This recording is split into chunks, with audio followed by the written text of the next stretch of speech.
Aquí tenemos otro tipo de separación de mezclas, y este seguramente lo han hecho en casa, y este le llamamos el tamizado, el cual también es un método físico para separar mezclas, y por supuesto en las cuales separamos dos sólidos formados por partículas de tamaño diferente. En el anterior, el filtrado, tenemos un líquido y un sólido. Ahora vamos a separar dos sólidos de diferente tamaño de las partículas.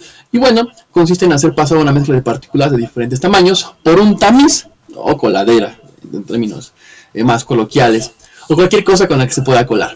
Las partículas de menor tamaño pasan por los poros del tamiz, atravesándolo, y las grandes quedan atrapadas en el mismo. Cuando queremos colar la leche, pues se queda arriba la lata y la leche pasa por completo, ¿no? Un ejemplo podría ser, en este caso, si se saca la tierra del suelo y se espolvorea sobre el tamiz, las partículas finas de tierra caerán y las piedras y partículas grandes de tierra quedarán retenidas en el tamiz. Eso se utiliza mucho en la construcción. A veces necesitan la arena que esté cernida, entonces separan justamente las piedras grandes de la arena y se quedan con la arenita fina para poder hacer mejor, ya sea el repellado o lo que necesiten. De esta manera pues pueden hacer una clasificación por tamaños de las partículas, y por supuesto esto que está aquí es un método muy sencillo, utilizado generalmente en la mezcla de sólidos heterogéneos.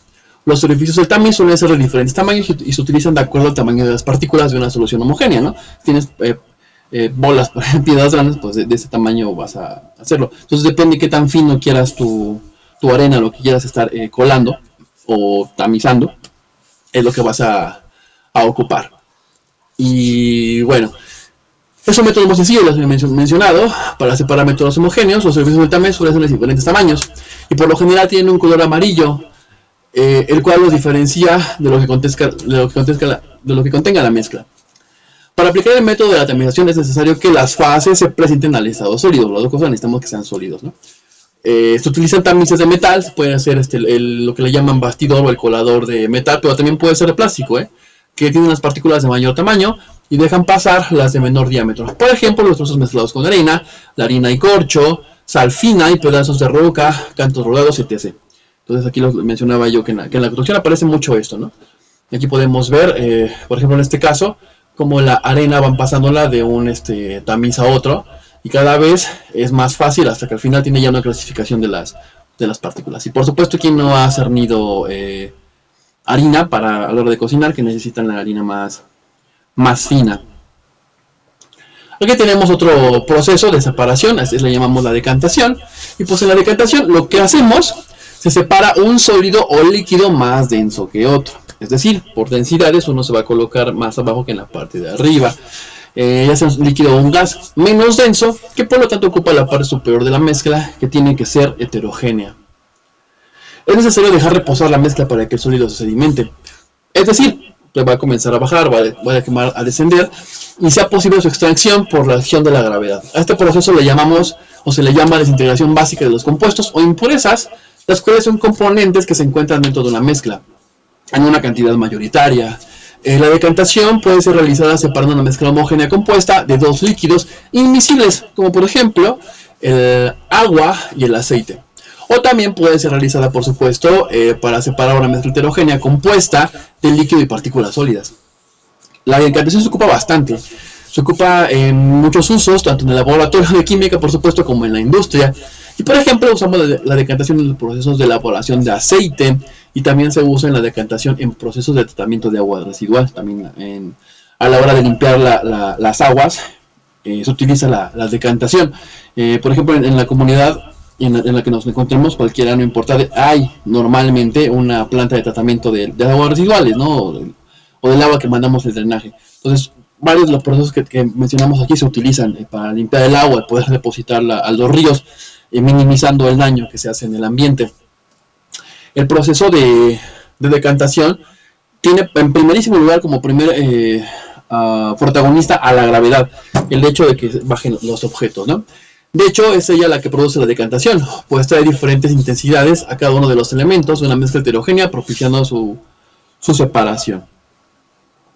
Y bueno, como podrán ver aquí, tenemos aquí nuestro líquido, esperamos a que se sedimente, y ahora sí, inclinamos nuestro recipiente, y ahora sí podemos ya tener la separación de las mezclas, ¿no? Tenemos del lado derecho el líquido, por ejemplo, menos denso, y se queda en nuestro recipiente anterior el líquido más denso.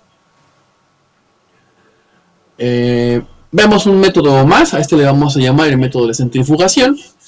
Y la centrifugación es un método por el cual se pueden separar sólidos de líquidos de diferentes densidades mediante una fuerza giratoria, ya sea mezclas homogéneas o mezclas heterogéneas. La fuerza centrífuga es provista por una máquina llamada centrifugadora. Va a empezar a darle vueltas al aparatito, ¿no? ¿Cuántos de nosotros no hemos llenado una cubeta con agua y nos ponemos a dar vueltas?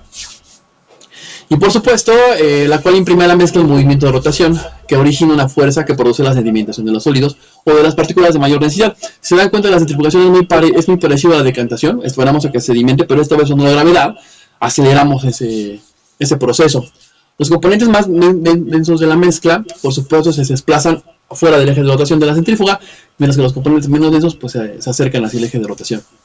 De esta manera, los químicos y los biólogos, y por supuesto los físicos, pueden aumentar la fuerza de gravedad efectiva en un tubo de ensayo para producir una precipitación y el sedimento en la base del tubo de ensayo de manera más rápida y completa.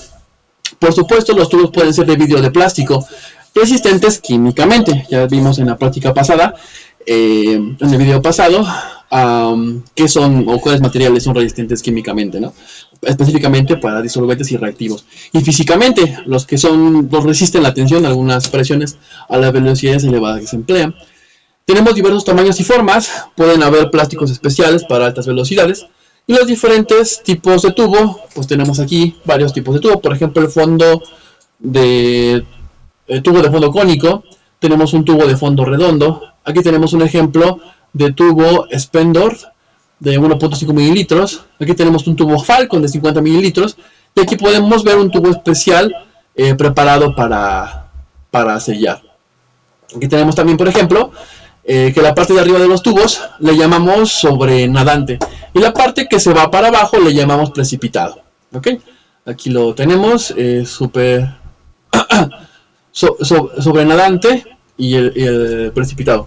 Por ejemplo, si centrifugamos agua con arena, de por sí no, por la decaración podemos esperar a que se sedimente, pero podemos acelerar el proceso aplicándole esto que les estoy mencionando. El sobrenadante será el agua y la arena pues va a ser el precipitado.